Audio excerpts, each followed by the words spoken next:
Amedo kunafuni sintelu konna la ni wati na ka lambo la doni o kado ka foko feminye kuchala lakanambaw ye e kado kuchala polisiw commissariat nyamaba ni oye commissaire divisionnaire de police Fuseni Jakite ani akabaranyo oye wulika jo sabatilenge kuchala ka ofe wulika jo sabatile mini okera sababu ye ika doninga tekeda awa mado kan mamunu ni siga kembula ka fo dorogu jagobaw do wulika jo sabatile kera kuchalakaw fe dimanche no e kartmene o bena novembre kalo tile flama samba flamwa ni duru bado awka do ka fo ni wulika jo sabatile mini akera e kado minye drogu ye uba fo drogu mi ma ko chambre indien e kado o breki bi wolon fla nyongo tekekera ola wulika jo insefe drogu jagobaw nunu bulo sika keme mamunu na ka fo ko drogu jagobaw do e kado minye dugude doye mangani ya nyumantiki do o de polisiw la somi ka fo ni kojugu kebaw ube ni yoro ina kerengena la kuchala marabulo sigi quartier mi me wele noy asigida mi me wele ko Sinsina plateau o Sinsina plateau okuma manunu ndagale tundo yinade wati mina kuna foni sorola la kanamba fe o musigika usenda ubuluka wulika jo sabati wulika jo sabatile ikado utara kene kono utara demiseni funengeni fla soro uye teke funengeni fla mununa basabla mo wolete funengenu ndo nanyo shifo awre bado ku funengenu ndo bado unana teke ulula wati badoka bashwele tumbe ubulo okuma o bashwele mintu bulo kera awa sira dailele lakana mawere isaka ato suninga tafe okuma oye bazo nunu utara uluka yoro laje utara bo chambre indien no ye drogue utara bo obriki sabade ka yeno oya do ka fo jati ninya anyi anga siraka nyene be wo kono oye sonini damne utura ka awoyin koni zoniza ikado ka jatemene au funangeni vla drogu brigi saba ni jago fenyi no tene ndawka mi venyi ongama ke minyi ana anyedo uye bara inta nyefe ka sikasikalu o dunya alisa baro kera sababu ye ikado ukana bo yordola sokolo do kono ikado ninga manani teke manani werela ka farani ma flainga o tekera manani mina ka fara ma flainga ikado ka fo oye sokolo do de so mi ni uken to make a oke udugo yoroi ani uka drogu fere yoroi o yene utara kata utegeda drogu a brigi biolon fla ani saba utara utegeda okai nono ye chambre indien okuma sega fu itala nunu tunye drogu jagobaw de okuma awa tege kera ula mamunu be ni olu mlena ni nguina ni utaku shiwu yere laje iba ka fo dobala sandani wolovla dobala sandani sheki dobala samugani sheki dobala sambinani ani sheki dobala santani wolovla alaba sandani woro a shikilente manunu na mami ni oye baleguye na bora flala samugani sheki ani sambinani sheki nota be sandani sheki kajigi o sambinani sheki ngoni otini deungeto ka shwele ke sa okuma teke kera ula ikado kubla sharia tikla moka bulu kan watina ambi angalla kana ba fu dante folimina ka kuchala lakanamba bela jele fo awa nin komisere in togola ka fuye ko alisa ala ka awa u ka baro sabati u bolo bado aw ka do ka fo anga jamana lakanabaw ka fo ikado femi bi talike awa tajiko geleala doni awa kuyin bala ka ban barsabula lakanabaw jombe u sen flaka taji bala ka do jamana kono doni onga femi ngenga famuya o de premier ministre ka korofoy a jira ka fo taji mumbe do jamana in kono joli de do kuma ina korobe nyona amunum be nawnya dugu dewnye anga anke chugo do taji ko ina anga ke la diruye taji ko ina o de nafa bi bonya kosbe awnyere mo o wole daka o bi nyeshi ambe la jelemo anga mo nye taji nyini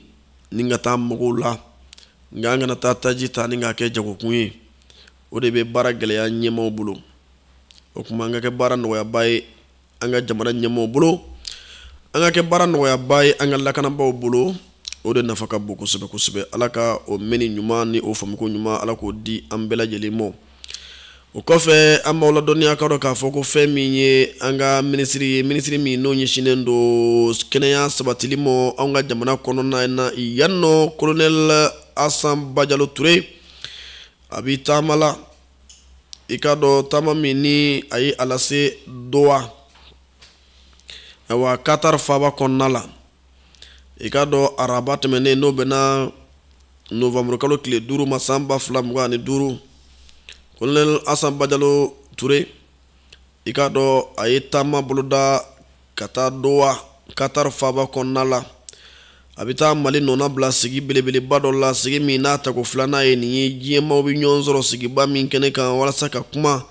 nyuandeme sabatili yere ka jebuna kun ka je jamana ko nala awa dese bato sinta on demeni développement social ikado abetalike o sigi ba indila bado nin kene kan menye anga ni ministry ba nyi no ye Colonel Assam Bajalo Touré ikado abina mali nona bla ninga jamana nyema Asimi Goita ka nola bla ninga ka yeta yechugo abi baraba munna mali jamana konala nyon deme siraka abina olu boningo fenve ko daje nyema kluka jema ka oye ikado awa bara nunu konala feminye ala belebele bawye ode ka fo awnyere ka jamana kono ya awa baraba munun kembe anve awa minye action sociale développement social yere okumu konnaye ikado olube taningo fenve mauye ani mawore munun be ni olube awa kenenga siyubi keni oluye ninga akilina fale volonke akene konnala okuma minye ayesi fenye a koin konnala ikado mali ni ayesi barakela che tamade munun be no ye Niger ni Burkina ye ambela jelebi je ka baraw ke nyonve ka mandaw ke kelenye nin kene bayinka je ka faranyonga kene bayinka ikado ayesko ere okumu konnala awa okofe ka awla donia kado ka fo ko feminye anga jamana nyemaw ka kenyani uka ngania mini ubitalike ko ka anga dugoro fonke aunche akake anche wa kake annafa launfenye chemi me naba annafa kake uyi ala ye femindi ama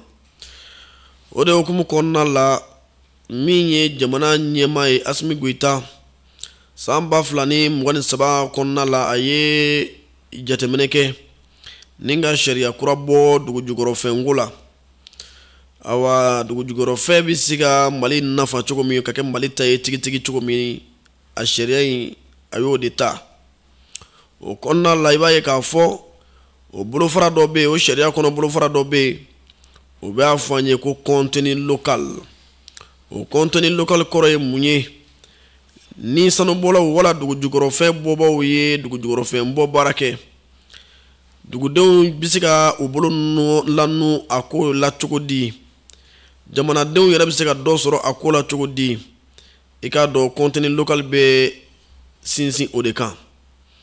o kuma min ye jamana ɲɛmaaw ye sa u y'o bala sen kan o de hukumu kɔnɔna la u ye cakɛda kɛrɛnkɛrɛnnen dɔ bila sen kan a bɛ fɔ min ma ko secrétariat permanent du contenu local o ye cakɛda kura ye cakɛda kura min ni a ɲɛmaya dira Alu Keita ma Alu Koita parce que Goita ni Koita kelenw tɛ ale ta bɛ sɛbɛn ni ka ye donc Alu Koita ɲɛmaya bɛ ale de bolo secrétariat permanent du contenu local u ka baara bɛna kɛ mun ye maa o maa n'i bɛ dugu jukɔrɔ fɛn bɔla anw ka jamana kɔnɔna na yan nɔ i k'a dɔn ale de bɛ jateminɛ kɛ n'a y'a sɔrɔ i b'a la ka sariya in bonya jango volet min bɛ yen n'o ye contenu local ye n'a y'a sɔrɔ i b'a la k'o bonya ale ka baara bɛna bɛn o de ma o sɛgɛsɛgɛliw ma ani o labatoli ma awa sanu dugu jukɔrɔfɛn baarakɛbaaw fa fɛ an ka jamana kɔnɔna la o kuma o ye sigi kɛ sigi min ni a ɲɛmaya tun bɛ ministre yɛrɛ bolo n'o ye professeur Amadu Keita ale min ye dugu jukɔrɔfɛn ko ministre an ka jamana kɔnɔna na yan nɔ awa ɲɔgɔnsɔn hakililasigi do ani nin cakɛda kura in ɲɛmaa ni a baarakɛlaw ni ɲɔgɔn cɛ o kuma min ye awa Mali jamana ye a kalika dɔ k'a fɔ kɔdimini kura min bilara sen kan san 2023 kɔnɔna la fɔ a ka kɛ sababu ye maliden ka se ka nafa sɔrɔ a ka dugu jukɔrɔfɛnko la o bɛ tɛmɛ sira caman fɛ duguden minnu bɛ yen ni dugu jukɔrɔfɛn bɛ bɔ olu fɛ yen olu ka dɔ sɔrɔ dugu jukɔrɔfɛn bɔbaw u bɛ baara minnu u mago bɛ kɛ baara minnu na minɛn minnu na an ka kɛ misaliyala tajiw wala jisuma min da wala minɛn fɛn n'u mago bɛ kɛ o la u ti bɔ n'a si ye diɲɛ ko wɛrɛ dɛ u bɛ an ka malidenw de bila a la olu de b'a ɲini ka d'u ma o de yɔrɔ la Asimi Goita ko a ma ko milliardaire bɛna caya parce que fɔlɔ ni o tun bɛ na baarakɛlaw tun ye olu yɛrɛ ka jamana maaw ye wa hali u bɛ ji min o ti bɔ an fɛ yan u b'o bɛɛ marché di u yɛrɛ ka jamana maa dɔw ma u bɛ dumuni mun kɛ restauration u bɛ marché bɛ di u ka jamana o de banna ni nana an fɛ yan i bɛ dugu kan ka dɔ sɔrɔ i bɛ dugu ta d'a ma an ka opérateur économique i b'olu fana jɔyɔrɔ di olu ma olu bɛ i fournir matériel ni a tɔw la fɛn minnu bɛ sɔrɔ an fɛ yan o kuma o de ye contenu local yɛrɛ a sinsinbereba ye walasa anw bɛ se ka dɔ sɔrɔ cogo min awa an ka se ka an ka dugu jukɔrɔfɛnw jabɔ cakɛda in ka baara bɛna kɛ o de kɔlɔsili ye n'o ye Alu Keita a ka cakɛda ye a bɛna o de kɔlɔsili baara kɛ a n'a baara ɲɔgɔn maa o maa sa ni e bɛ dugu jukɔrɔfɛn bɔ la yan Mali jamana kɔnɔna la o kuma contenu local labonyali o kɛra wajibi ma n'o tɛ ni Alu Keita ni Alu Koita tɛna fɔ ɲɔgɔn kɔ o baara in kɔnɔna la ni Ala sɔnna a ma an bɛ dugawu kɛ u ye baara in Ala k'a ɲɛ u bolo Ala k'a ɲɛ u bolo an bɛ taa ɲɛfɛ Burama.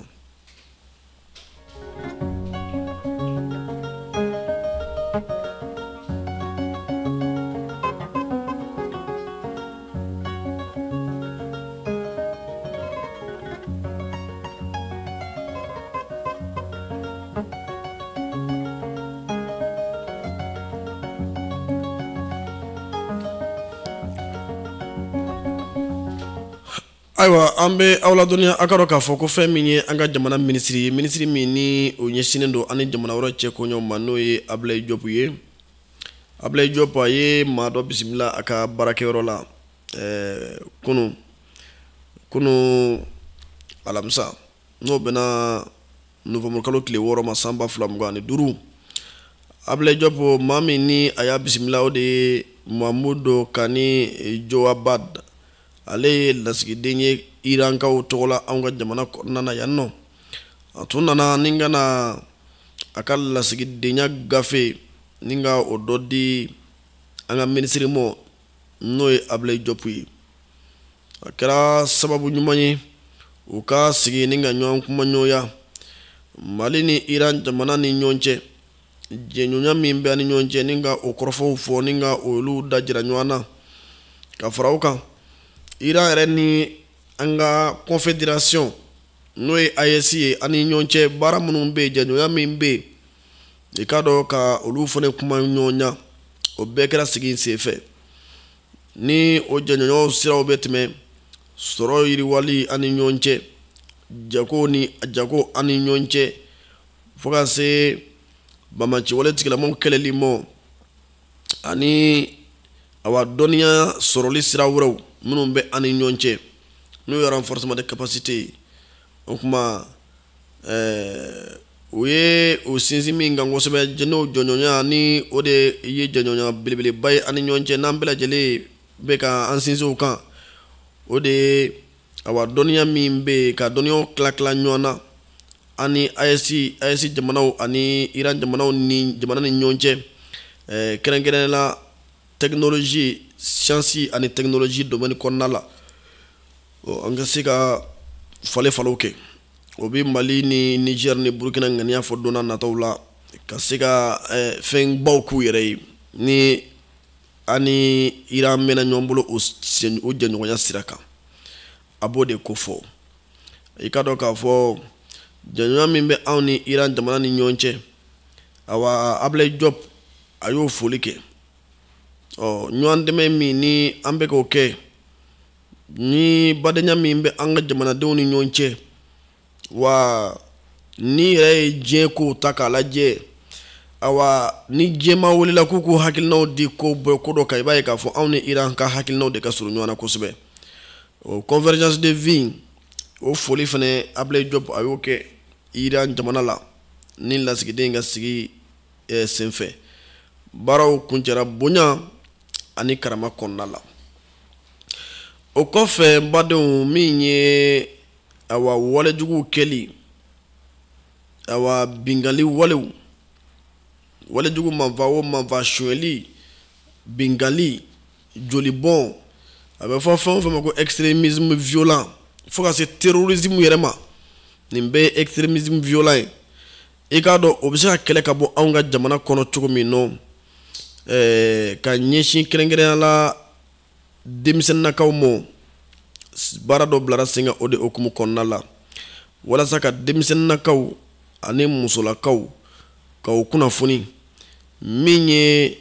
jolibɔn walew ye u ka se ka kunnafoni a kan walasa awa dɔ bɛ se ka bɔ a kɔlɔlɔ la cogo min o de hukumu kɔnɔna la min ye sigi dɔ ye o labɛnna walasa diinɛmaw fana ka se ka bɔ ko in kalama i k'a dɔn diinɛmaw olu fana ka kunnafoni nin wale cɛjugu in na n'o ye jolibɔn walew ye min ni a ɲɔɲalen bɛ an ka jamana kɔnɔna la nin waati laban ninnu na i k'a dɔn k'a fɔ musow denmisɛnninw ni musow ka o kunnafoni u ka awa dɔnniyaw sɔrɔ nin walejugu in kan ka kɛɲɛ ni jamana yɛrɛ ɲɛmaaw ka wulikajɔ ye ni o ye u ka laɲini ye politique nationale min bɛ anw fɛ yan walasa ka se ka nin wale ninnu kɛlɛ i k'a dɔn sigi in bɛ tali kɛ o de la o de hukumu kɔnɔna la awa min ye danga jamana ye awa baɲumankɛtɔ dɔ bɛ yen n'o ye ONG Think Peace ye ale de ye nin sigi in labɛn k'a kɛ kalanbulon ye a kɛra école de maintien de la paix ali bulonɛni bɛ yen la Jikɔrɔ ni Parakaw fɛ yen nɔ i k'a dɔn baara in ɲɛmaaya o tun bɛ minisiri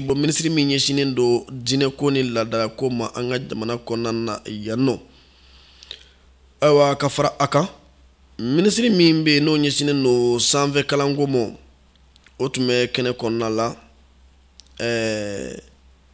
ani directeur général de l'école de maintien de la paix ale bulonɛni bɛ yen ale fana tun bɛ kɛnɛ kɔnɔna la ka fara coordinateur de l'ONG baɲumankɛtɔ min ni ko in yɛrɛ bɛɛ sabu ɲuman bɔra ale la n'o ye awa Think Peace ye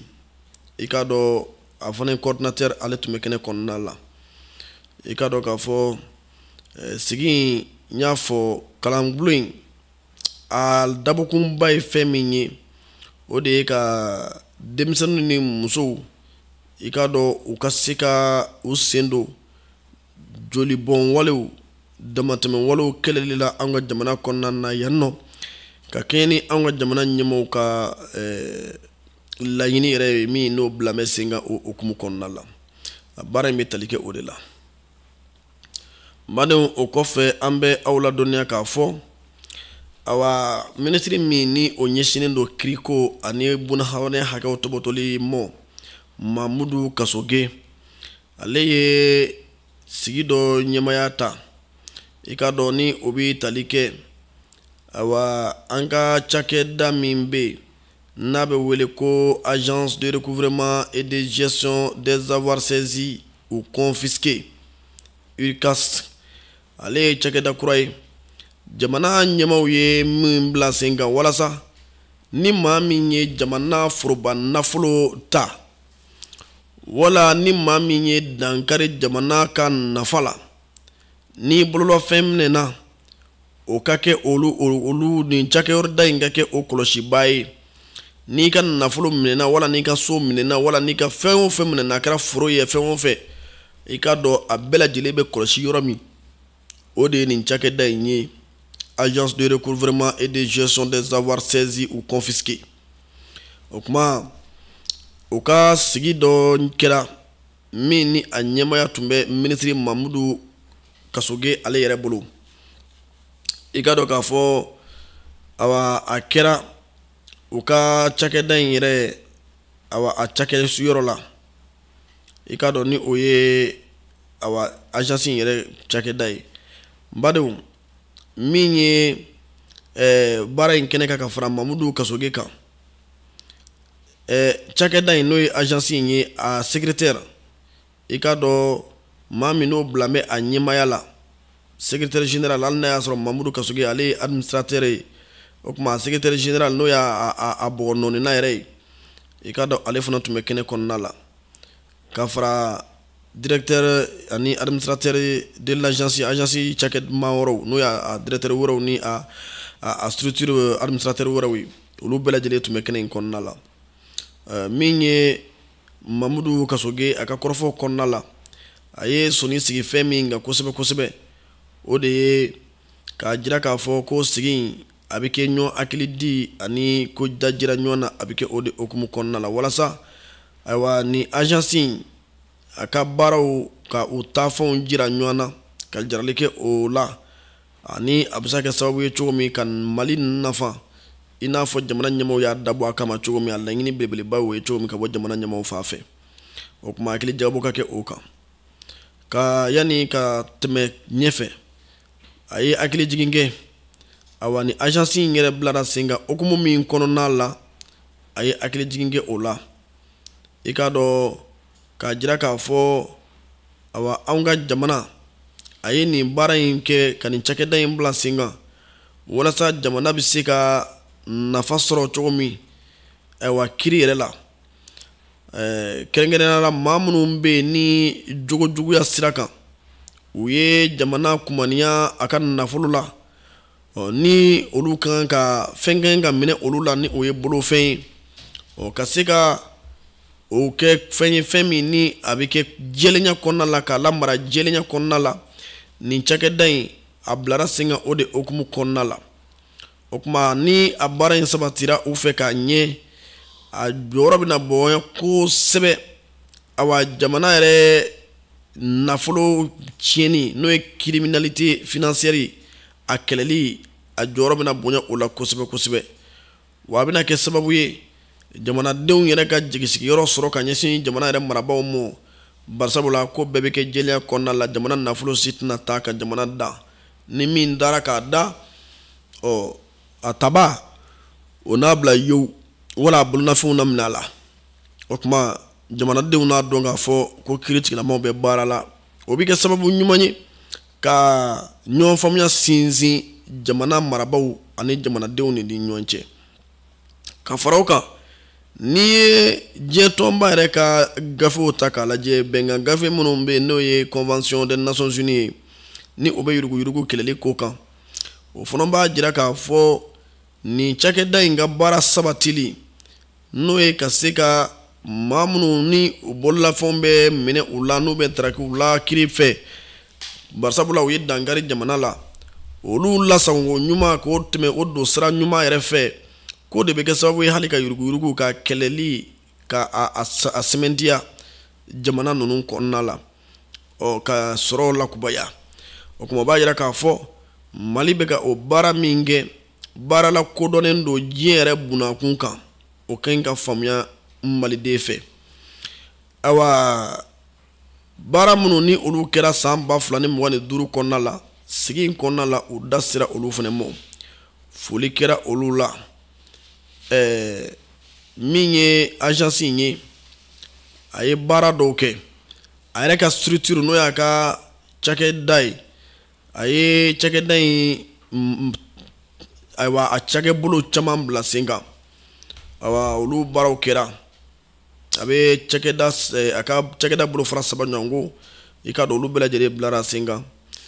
hakili kɛra o la o kɛra san 2025 la parce que cakɛda kura don o kuma ni baaraw yani ka baaraw kɛ fo ka structure bila sen kan fɔlɔ caman kɛra o la kaban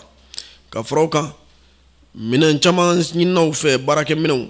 u bɛ se ka u ka baaraw kɛ cogo min na maa minnu bɛ yen n'olu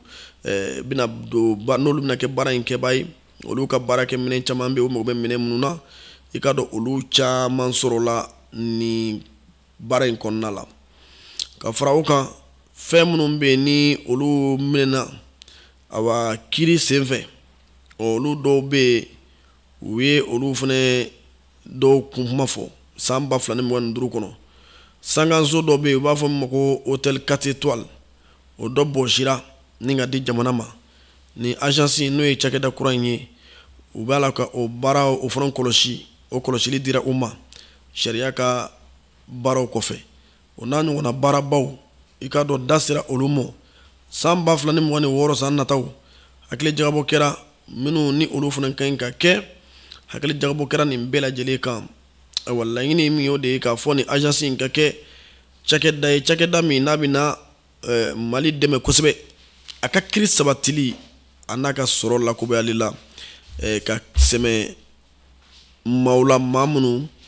ni olu ye jogojuguya ta ka ɲɛsin jamana ma badenw awa o kɔfɛ k'aw ladɔnniya ka dɔn k'a fɔ an ka minisiri min bɛ yen ni o ɲɛsinnen don denmisɛnninw farikolo ɲɛnajɛ a ye ni maliden ɲuman yɛrɛ dɛmɛni k'a bila maliden ɲumanw bila sen kan constitution citoyenne ni o bɛ tali kɛ Abdul Kasim Fonbala a bɛ taama la taama min ni a b'a la ka kɛ Irisi jamana kɔnɔna la Irisi marabolo dɔ bɛ yen ko Samara i ka dɔn o Samara in a bɛ yen nɔ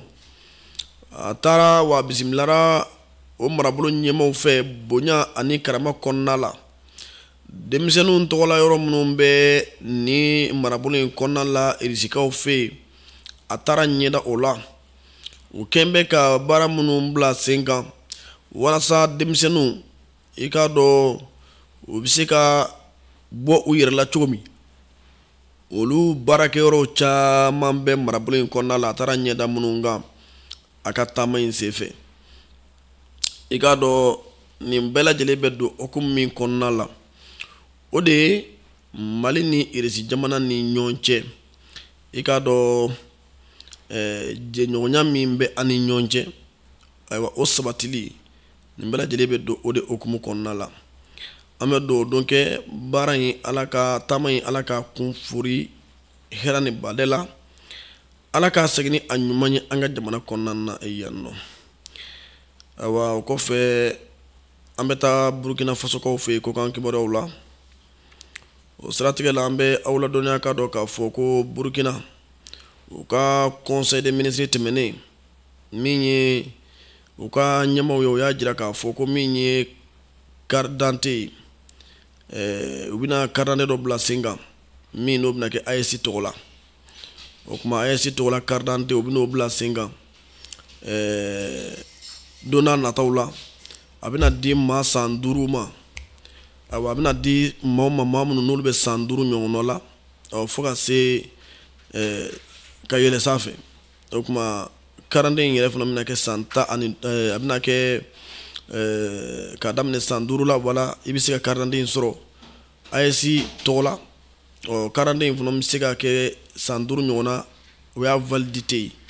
olu bɛna kɛ maa fɔlɔ ye an jamana 3 la minnu fana bɛna carte d'identité AES kɔni bila sen kan yɔrɔ carte d'identité ko gɛlɛya bɛ yen nɔ nka ninnu bɛna kɛ a kɔni nɔgɔyali sira Burkina b'a la k'o ta wa a b'a yira fana k'a fɔ AES ko i k'a dɔn a bɛ maa min kɔnɔ ko a bɛ jigin duguma o waati i b'a ye k'a fɔ a bɛ yɛlɛ sanfɛ ni Ala sɔnna ma an bɛ a fɔ tare halisa Ala ka jɛkulu in sabati Burama o bɛ taa n'an ye sugu la nin waati in na kunnafoni sen telenw kɔfɛ n'an bɔra sugu la sa an bɛ sɔrɔ ka na baara tɔ an bɛ n'o boloda